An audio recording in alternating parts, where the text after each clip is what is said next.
И я из Бразилии. Я родился в Рио-де-Жанейро, а позже переехал в Сан-Паулу.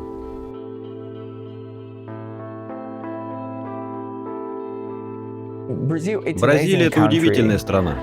Я люблю свою страну. У нас огромная, прекрасная страна с прекрасными людьми, красивой природой. Наша страна очень разнообразна.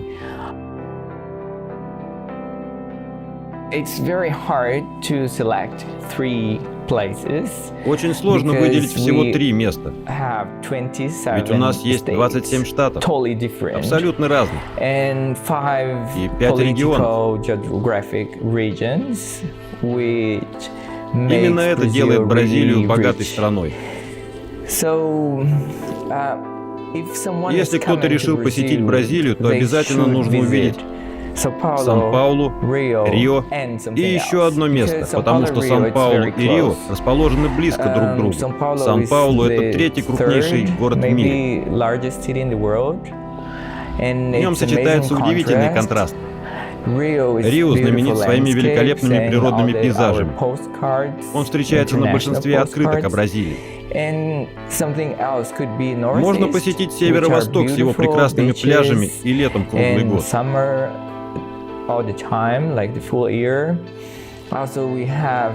Также нельзя пропустить и водопады Игуасу на юге, или леса Амазонки, расположившиеся на севере.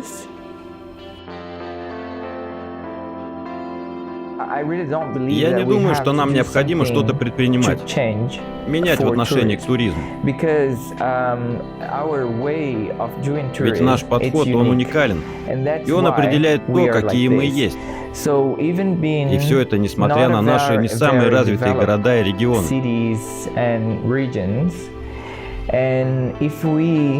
Так что, если мы слишком сосредоточимся на развитии туризма, мы рискуем потерять уникальность. И наше открытое, простодушное гостеприимство будет утеряно. Я думаю, что это одно из лучших качеств Бразилии, делающих страну действительно уникальной. Ведь как только вы погонитесь за глобализацией, непременно станете всего лишь одним из многих похожих мест в нашем мире. Я родился в Рио-де-Жанейро, потом переехал на север, в Мараньян, где и проходило мое детство. Позднее мы переехали на юго-восток, а затем в 90-х моя семья перебралась поближе к Сан-Паулу. С тех пор мы жили в штате Сан-Паулу, но не в самом городе, а в пригороде, где-то в часе езды от Сан-Паулу. В 99-м я переехал на учебу в Сан-Паулу, и с тех пор живу здесь. Во время 80-х, когда я был ребенком, и мы жили на севере в Мараньяне, это был очень бедный штат. У людей здесь в домах отсутствовали туалеты и ванные комнаты. Когда мы приехали туда, а это был на минуточку 2-й крупнейший город в штате, и в нем не было электричества до приблизительно 10 часов вечера. Но через некоторое время после нашего приезда электричество в городе наладили. И это было большое событие.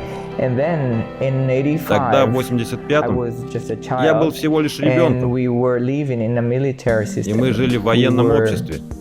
Демократии не было. Потом, после 85-го, у нас прошли первые демократические выборы. И это было очень значимое событие.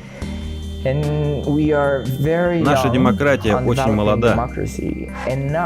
В настоящее время в Бразилии очень хрупкая политическая система.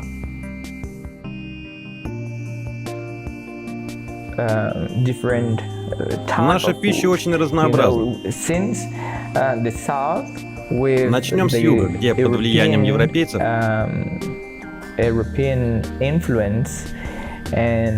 предпочитают подавать мясо. Популярное блюдо — бразильская чурраска, аналог барбекю. На северо-восточном побережье, под влиянием богатых рыбных промыслов, популярны блюда из морепродуктов. В регионе Амазонки сложилась своя кухня на основе местных продуктов. В пищу идут фрукты и овощи, добываемые в регионе, различные плоды и коренья, например, мандиока. А в глубине страны, в штате Минас-Жерайс, распространена, если так можно сказать, традиционная бразильская кухня. Это не легкая, а наоборот, довольно тяжелая пища, где почти во всех блюдах присутствует мясо. Зачастую, знаете, с жирком. Однако уже сегодня мы все больше внимания уделяем легкой пище, здоровому и сбалансированному питанию. Можно сказать, мы многое меняем в наших блюдах. Обычно в каждой бразильской семье типичным блюдом, подающимся почти каждый день, является фейджоада. Оно состоит из риса и бобов, дополненных каким-либо другим продуктом. Это типичное традиционное бразильское блюдо. С уверенностью могу сказать, что бразильцы объединяют в себе все типы людей. Ведь нас 200 миллионов.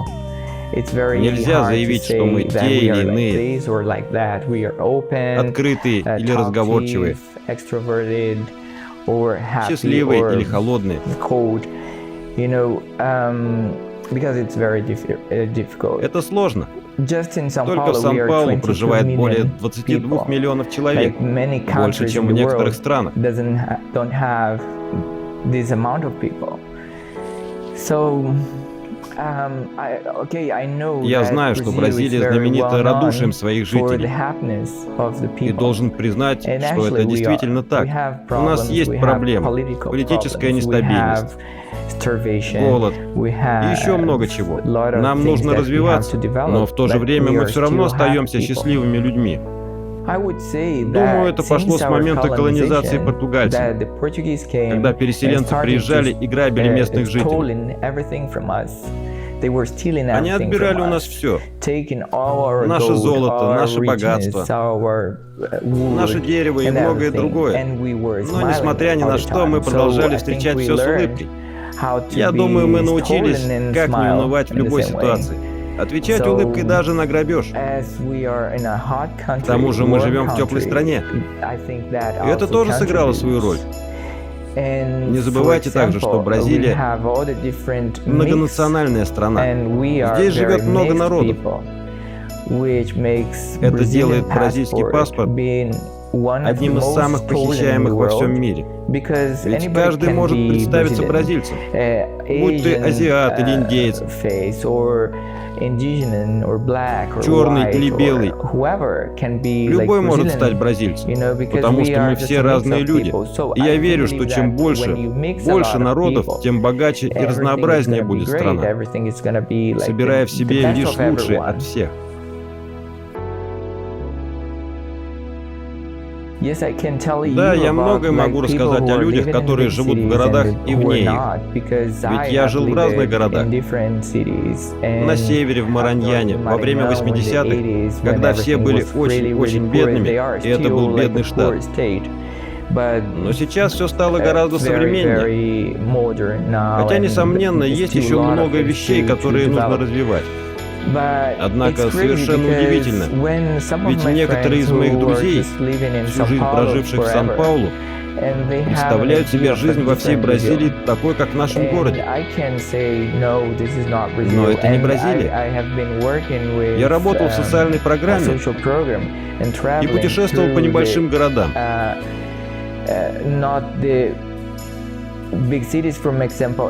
Например, я был на севере, посетил не только побережье, но и путешествовал вглубь Каатинги. Как это сказать? По Сертану. Это очень засушливая местность, где многим людям не хватает пищи, и они голодают. Из-за погодных условий там сложно что-либо вырастить. Это совершенно другой стиль жизни. Даже всего в часе езды от Сан-Паулу, в месте, где живут мои родители, жизнь гораздо консервативнее. Все ближе к своим корням, к своим семьям. Иногда они даже выступают против развития тех или иных вещей ввиду своего консерватизма. В деревнях, в глубинке северо-востока, в засушливых сертанах люди живут бедно. Их эксплуатируют. Они живут там не потому, что им так хочется или нравится, а потому, что их эксплуатируют. У них абсолютно нет средств, чтобы изменить свою жизнь, переехать или отправиться учиться. Все, что им остается, это жить там и благодарить Бога за то, что кто-то дает ей работу и деньги, что по сути является формой эксплуатации. Они абсолютно не представляют, какой из себя мир за пределами их повседневной реальности. Уму непостижимо, что некоторые люди из этих мест при разговоре о Сан-Паулу или Рио говорят об этих местах как о сказочных, необыкновенных, словно о другом мире или стране. Все потому, что запертые в своей реальности, они не могут даже представить себе жизнь больших городов. Многие из них никогда не видели торговых центров, ведь у них дома такого не бывает. Многие никогда не сталкивались с эскалаторами. Например, я знаю, что люди из глубинки, не бывавшие в Сан-Паулу или в другом большом городе, приезжают и очень удивляются, увидев эскалатор. Они буквально задают вопрос, как нам встать на эту штуковину. Иногда это могут быть даже люди из штата Сан-Паулу, на секундочку, самого богатого штата в стране. Иногда они прибывают в город и впервые попадают в метро. Многие пугаются и начинают тренироваться, как входить и выходить из метро. Например, когда я слышу этот звук, значит, мне можно войти. Или нельзя, я должен стоять. Они проходят такие тренировки, прежде чем поехать в большой город. Просто удивительно, как кто-то может тренироваться, пользоваться метро. Южная Америка находится более чем в 10 тысячах километрах от России, и попасть на этот континент непросто. Но знали ли вы, что Сан-Паулу – самый большой транспортный узел Бразилии? Именно поэтому сюда можно приобрести авиабилеты по приемлемой цене. А поможет в этом сервис aviasales.ru. Aviasales – поиск дешевых авиабилетов.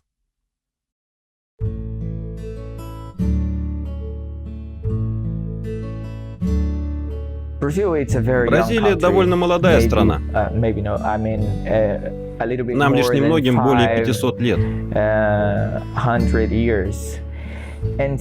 Мы усвоили урок еще с тех пор, как прибыли португальцы и обворовали нас. У нас богатая страна. Экономика входит в мировую десятку. Но и проблем у нас хватает. Мы богатая страна, в которой существует бедность и социальные различия. И это неизбежно порождает насилие. Вот почему так высок уровень насилия. Все это происходит не просто потому, что нам так хочется. Не потому, что мы... «О, мне захотелось кого-то убить» или украсть что-то у кого-нибудь. Ведь чем сильнее в обществе социальное расслоение, тем больше и насилие. Как следствие, люди стали сами ограждаться заборами, жить в клетках.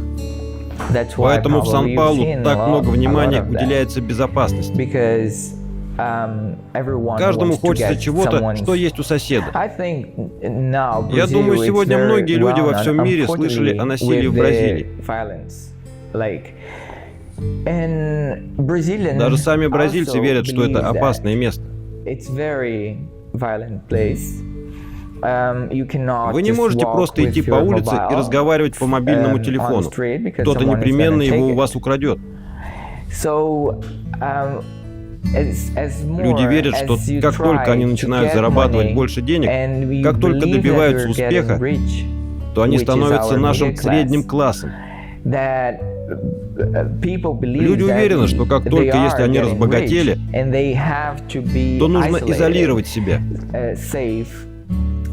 обеспечивать свою безопасность при помощи всех этих решеток, камер и прочего. Им просто хочется ощущать себя защищенными. Но в реальности все это работает лишь отчасти. Ведь если вас действительно захотят ограбить или вломиться, то они найдут способ. У нас случались преступления, в которых ворам удавалось проникнуть в действительно защищенные, дорогие апартаменты. Все было почти как в голливудских фильмах, знаете. У них был план и стратегия. Можно сказать, что да, несомненно. Все это позволит избежать каких-то происшествий. Но все же больше это просто для того, чтобы люди ощущали себя в безопасности. Вы знаете, в этих жилых зданиях, чтобы попасть домой, тебе нужно пройти через две решетки. Сначала пройти через первую, пока ты ее не закроешь, следующая не откроется. То есть ты будешь буквально заперт в клетке, прежде чем сможешь попасть к себе домой. Так что да, я думаю, что все эти меры лишь для того, чтобы ощущать себя защищеннее. Ведь если они будут прогуливаться по улице, и кто-то подойдет к ним с пистолетом, все эти камеры, решетки, электронные системы и прочее не помогут. Конечно, нельзя однозначно сказать, что они бесполезны. Ведь если кто-либо решит забраться в дом, то, возможно, он выберет тот, что меньше защищен, где не будет заборов, камер, охраны. Тот, в который проще пробраться. Так что от чего-то все эти меры и спасут. Но все равно я считаю, что им уделяется слишком много внимания. У нас в Сан-Паулу был мэр, и во время своего первого срока он пытался спрятать всех этих людей, живущих на улице. Ведь это плохо отражается на внешнем виде города. Да, людям с достатком не очень-то хочется смотреть на все это. Так что он, мэр, планировал построить такие небольшие стены, чтобы спрятать бездомных за ними. Не помочь им, не предоставить им условия, а просто спрятать. Ведь они грязные и страшные. Людям не нравится, им неприятно прогуливаться и видеть кого-то спящего на улице. Однако в то же время никто ничего не делает по этому поводу. Люди говорят, что бездомные, будь то женщина или мужчина, не заслужили иной жизни. Отчасти от того, что наше общество построено вокруг посредственных людей. И что если ты упорно работаешь, то обязательно будешь хорошо жить. Это странно, но я знаю многих бездомных детей, которые работают с тех пор, как им стукнуло 5. И получается, если они упорно трудятся, то не могут жить на улице. Эта проблема одна из многих, связанная с людьми, живущими на улице. Но и она не самая главная. Ведь есть еще наркотики. И численность бездомных людей на улицах, которая растет день ото дня. По многим причинам. У правительства возникали разные проекты, направленные на создание центров, в которых бы могли собираться бездомные, для того, чтобы поспать и принять душ. Однако, если я правильно помню, у них в прошлом возникали проблемы с теми бездомными, у которых были собаки. Они отказывались спать без своих питомцев. И все, что сделало правительство, это посоветовало этим центрам начать принимать и собак тоже. И они принимали. Так что если ты живешь на улице и у тебя есть собака, то тебя могут разместить в центре для ночлега. Однако у них были и определенные недостатки. Например, почти все эти учреждения находились далеко за пределами центра города. Потому что недвижимость в центре дорогая, а правительству хотелось строить эти здания подальше. Однако для бездомных, живших в центре, это означало остаться совсем без средств. Им нужен был центр, он кормил их, там они могли просить милостыню, заниматься мелкой подработкой, чистить ботинки или машины, продавать безделушки. Они уже не могли выжить в другом месте. Однако сейчас в некоторых местах, принимающих бездомных, задумались об этих потребностях и стараются предоставить им условия и возможности для жизни. Однако на другой чаше весов до сих пор остаются наркотики. Например, крэк. Этот наркотик является серьезной проблемой. Ведь у людей, попавших в наркотическую зависимость, не существует простых способов от нее избавиться. Иногда правительству хочется собрать их всех и поместить в клиники, но они не могут сделать этого. Люди должны сами выбрать этот путь. Принять то, что им нужна помощь. Это нельзя просто навязать. Правительство было бы и радо сделать это, но не может. Ведь у нас недостаточно клиник, и это будет очень дорого. Так что вместо этого проходят бесчисленные дебаты о бедности, бездомных и прочих проблемах. Никто всерьез не занимается тем, откуда наркотики попадают на улицы. Все сводится обычно к очередному длинному диспуту на тему политики и пробок.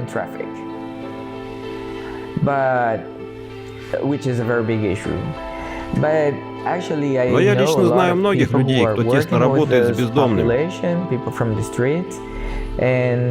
дает им возможности и условия, чтобы задуматься над улучшением своей жизни. Они пытаются открыть им глаза, показать мир. Но это очень долгий и тяжелый процесс. Он должен проходить постепенно, шаг за шагом. Он не может просто случиться по мановению волшебной палочки. Все, теперь у вас есть одежда, еда и кров. Так не бывает. Ведь существует множество причин, почему эти люди оказались на улице. Легко поверить, что все эти люди стали бездомными по собственному желанию. «О, я хочу жить на улице». Алло, это вовсе не так.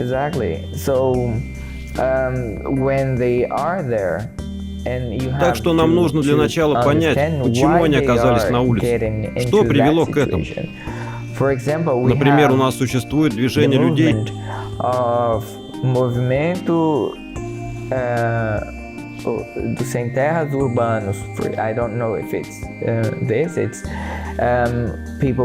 которых нет собственного жилища. А наш новый президент желает их закрыть. Он называет их бродягами, убийцами и так далее. Но ведь у нас действительно дефицит жилья, перенаселение.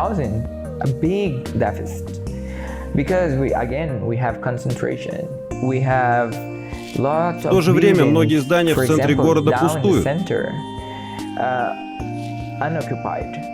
И когда эти семьи занимают данные здания, их называют бродягами.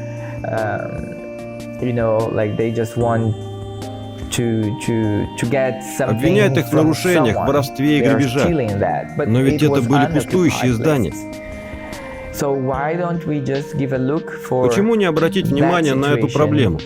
Посмотреть, сколько у нас есть жилплощади, каково население, и попытаться обеспечить всех. Ведь у множества людей в одних руках сконцентрированы сотни домов и имущества, в то время как у тысяч семей нет даже крыши над головой.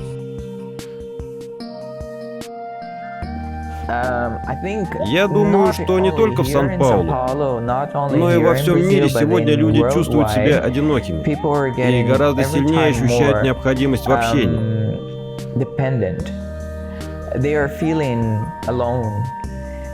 Они очень много времени уделяют работе, мало уделяют внимания друзьям и семье, поэтому им хочется, чтобы, когда они приходили домой с работы,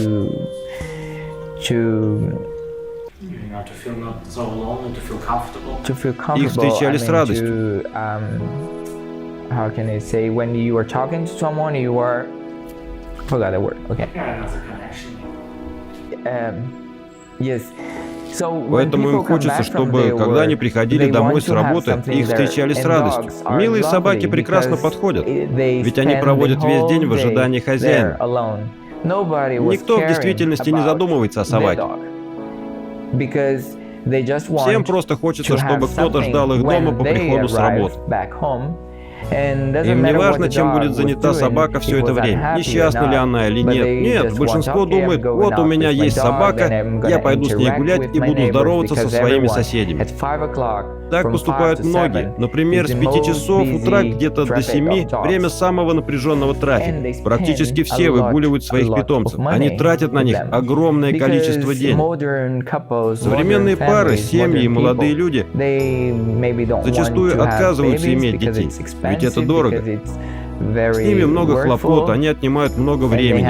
Людям хочется просто работать, зарабатывать и копить деньги, чтобы покупать себе новые вещи и имущество.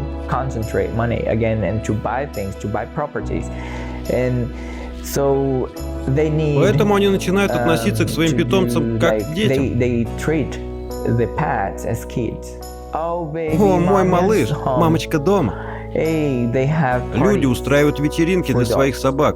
У них есть специализированные магазины для животных здесь, в Сан-Паулу, открытые 24 часа в сутки. И поверьте мне, там всегда полно народу. У меня была кошка, и одно время я работал по 60 часов в неделю. 40 часов в компании и еще 20 преподавания в университете. Обычно после того, как мои занятия заканчивались, где-то в 11 часов вечера, я отправлялся в зоомагазин и сидел там до полуночи или иногда до 2 часов утра. Просто я сова. И даже в это время там были люди. Немного, но все же. Это одна из причин, по которой открыты такие магазинчики. От мала до велика. Я думаю, люди чувствуют себя одиноко. И они хотят, чтобы было с кем провести время дома. Совсем недавно, где-то неделю назад, в Фейсбуке, социальных сетях и медиа тиражировалась история о собаке, убитой в торговом центре охранником. Это был супермаркет французского бренда. Люди подняли шумиху. Эй, пожалуйста, не покупайте ничего в этом магазине. Несмотря на то, что это был супермаркет мирового бренда.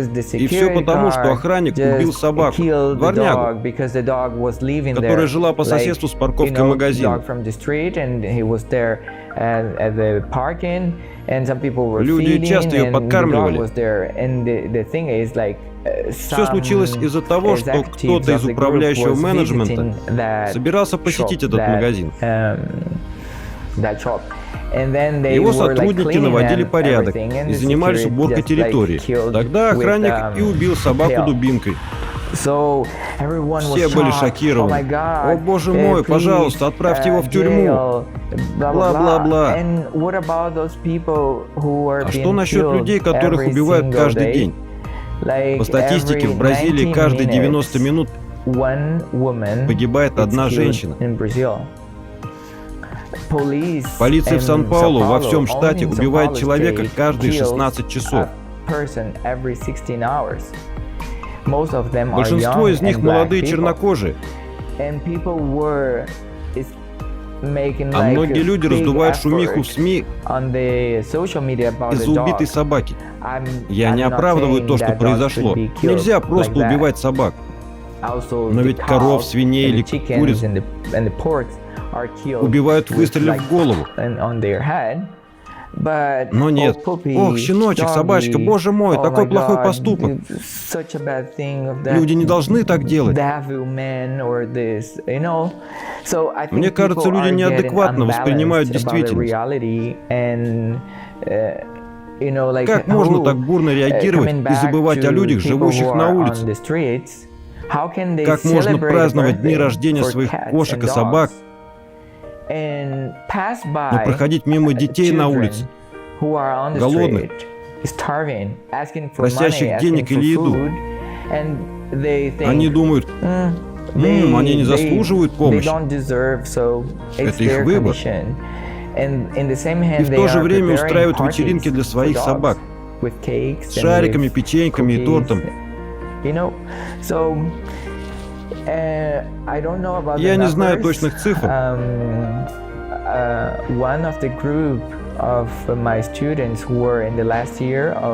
Но группа моих студентов в прошлом году работала над проектом для зоомагазина.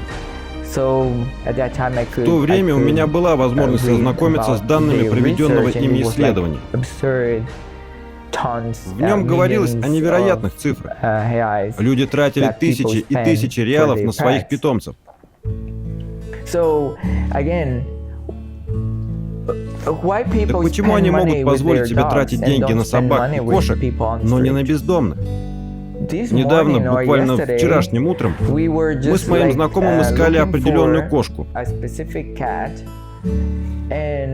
И мы поняли, что котенок может стоить от 3,5 до 4000 реалов, то есть почти $1000.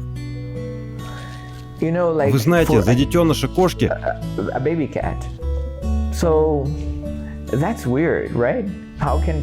это странно, как люди могут тратить такие деньги, $1000 на то, чтобы купить кошку. Только подумайте, сколько еще потратят на содержание кошки за всю ее жизнь. Даже на еду, к слову, кошачий корм стоит дороже лучшего мяса, филе миньон.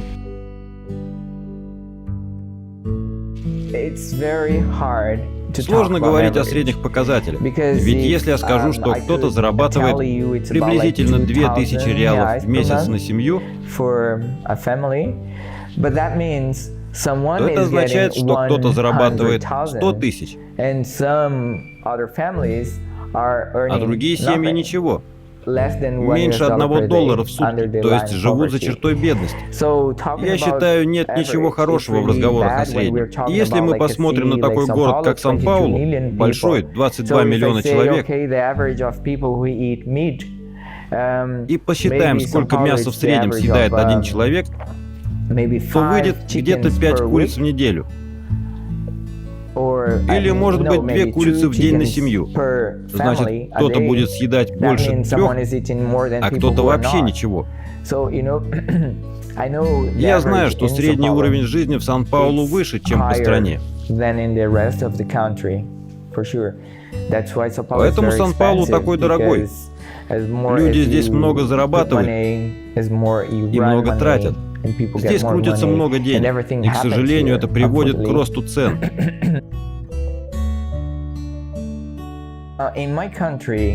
Я посетил 23 из 27 штатов моей большой страны. Это много. Обычно люди не путешествуют вглубь континента. Во время поездок на север люди часто спрашивали меня: «Зачем ты сюда приехал? Что ты здесь делаешь?» А я им отвечаю: «Я приехал к вам посмотреть ваш город». И это необычно, потому что люди не привыкли к такому. У них не бывает наплыва туристов. Они лишь удивленно отвечают: «О, хорошо». Я посетил более 30 стран. Не могу сказать точное число, но точно больше 30. После всего увиденного в путешествиях сложно выделить какую-то одну и сказать, что она самая красивая.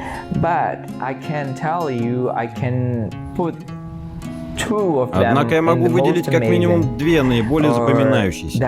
Это будут Исландия и Боливия. У них абсолютно разные природа и культура. Но мне в этих странах очень понравилось. Я чувствовал себя в своей тарелке. Поэтому Исландия и Боливия — это моя страсть. Я путешествовал по Юго-Восточной Азии, Европе, Восточной Европе и Северной Америке. Моя следующая цель — посетить Центральную Африку. Я очень этого хочу. Потому что в прошлый раз, когда мы должны были отправиться на Мадагаскар, нам пришлось все отменить и поехать в другое место. Ну да, я бы точно рекомендовал людям путешествовать. Куда угодно. Ведь даже после того, как ты просто сходишь в гости к соседу, ты уже изменишься. Уже узнаешь что-то новое. Не обязательно ехать в Боливию или Исландию, Норвегию или Германию.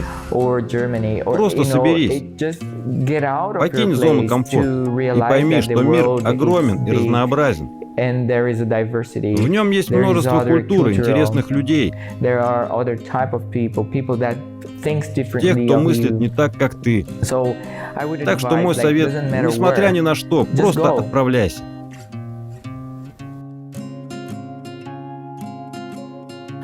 О, конечно, любой опыт в путешествии — это хорошо, вне зависимости от того, было это что-то приятное или нет.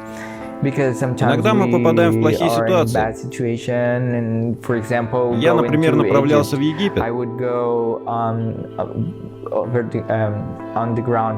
а после должен был продолжить путешествие по суше в Оман, затем в Дамаск и Бейрут. Однако в регионе начался военный конфликт между Израилем и Египтом. Все сразу стало очень опасно, и мне пришлось изменить маршрут и точку назначения. Мне не удалось попасть туда, куда я планировал. Это плохо, очень плохо. Я до сих пор об этом жалею, ведь сейчас Сирия разрушена. А тогда я мог бы посетить ее историческую часть.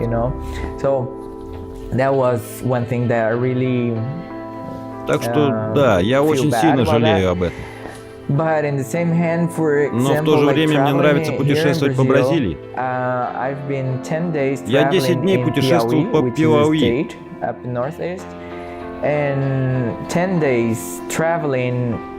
С людьми, которые ехали вместе со мной. Они подвезли меня. Я ел то, что они мне предлагали, спал там, где мне предлагали.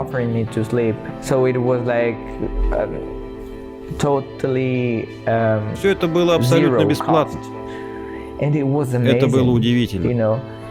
Я встретил множество людей, познакомился с их культурой. Многие из них стали моими друзьями. А этот штат один из самых бедных в Бразилии. Но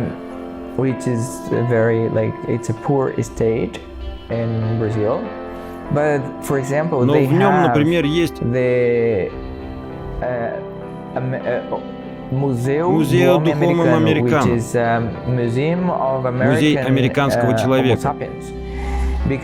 Ученые в этом музее доказали, что люди здесь были уже 12 тысяч лет назад. И если они продолжат, то смогут доказать еще много. Однако у этого есть определенные политические проблемы. Ведь если все так, то значит древние люди попали в Америку не через Берингов пролив. Это способно многое изменить. Поэтому у них имеются серьезные исследования, подтверждающие, что человек, древние люди были здесь задолго до тех времен, о которых нам обычно говорят. В музее есть наскальные рисунки, которым около 5000 лет.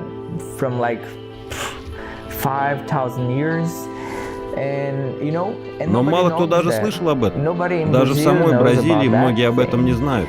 Люди из Пиауи спрашивали меня, что ты здесь делаешь? Знаете, как иногда, когда прибываешь в новое незнакомое место, ты идешь в церковь, и в маленьких деревнях лишь после этого люди начинают открыто общаться с тобой. Ведь ты посетил церковь, поговорил с пастырем и получил его благословение быть здесь. Я помню, был один парень, он ответил мне: священник, да, он как бы здесь, но его нет. Я журналист, но здесь я был не как представитель СМИ. Я не снимал интервью, не проводил исследования. Это странно. Он сказал, что не понимает, зачем я здесь. А я ответил: я прибыл сюда, чтобы узнать вас, ваш город. После этого я начал беседовать со всеми жителями подряд. И так я познакомился с первым трансвеститом в Бразилии, которого избрали на должность путем голосования. Это была удивительная, потрясающая личность. Очень простая, наивная. Заботилась о 2 детях своего бывшего мужа. И дети звали ее мама. Так что там я узнал удивительные вещи о моей стране. А многие люди остаются в неведении. Люди в Пиауи просили меня: пожалуйста, когда ты вернешься домой, скажи всем, что мы не просто регион засушливых пустынь, с людьми, носящими у себя на голове кувшины с водой. Расскажи им о том, что ты видел, об опыте, который здесь получил.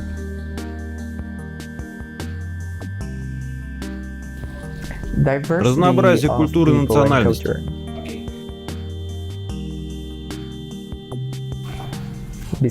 Кроме меня? Самый знаменитый, я бы сказал, Лула. Луис Инасио Лула да Силва.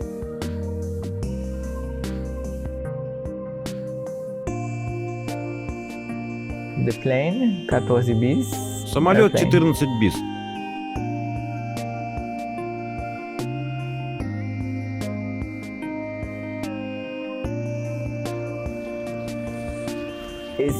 Complexo de vira-lata. And people say that Brazilian has. Я бы сказал, у бразильцев есть the dog, своеобразный комплекс дворняги. Собаки неопределенной породы, как бульдог или далматинец, а уличные. Их зовут вида-лата. И существует термин «комплекс вида-лата». И о бразильцах говорят, что у нас комплекс дворняги. Ведь по сути нет такой расы. Бразильцы. Не знаю, уместно ли слово «раса». Все потому, что бразильцы сами часто говорят: вот Бразилия такая плохая, здесь так много насилия, коррупции, в Бразилии некрасивые люди, Бразилия такая и сякая. А все, что за границей, всегда лучше. Меня это сильно расстраивает. Я бы сказал, что все типы стереотипов — это плохо. Ведь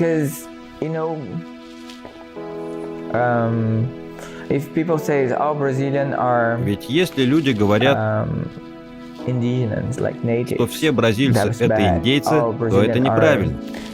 Говорить, что бразильцы всегда счастливы, тоже неверно. Нельзя всех помещать в одну группу, под один стереотип.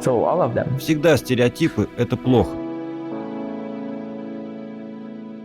У нашего бывшего президента был лозунг: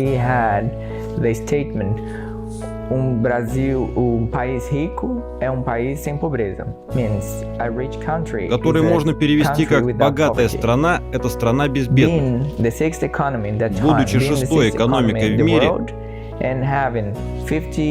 в нашей стране у 50% населения нет воды, доступа к здравоохранению, 13% безграмотны.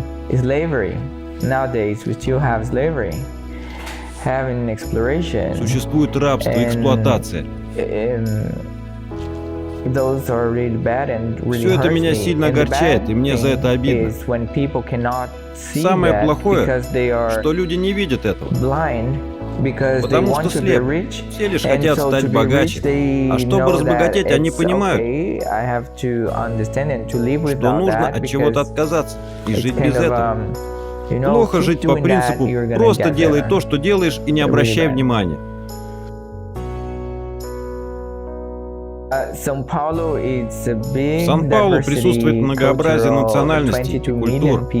Нас 22 миллиона человек. У нас есть водопады, племена коренных жителей, офисы корпораций, очень богатые предприятия. Мы бизнес-столица страны. Люди отовсюду, люди различных этносов, из разных регионов, разных социальных классов встречаются и живут в Сан-Паулу.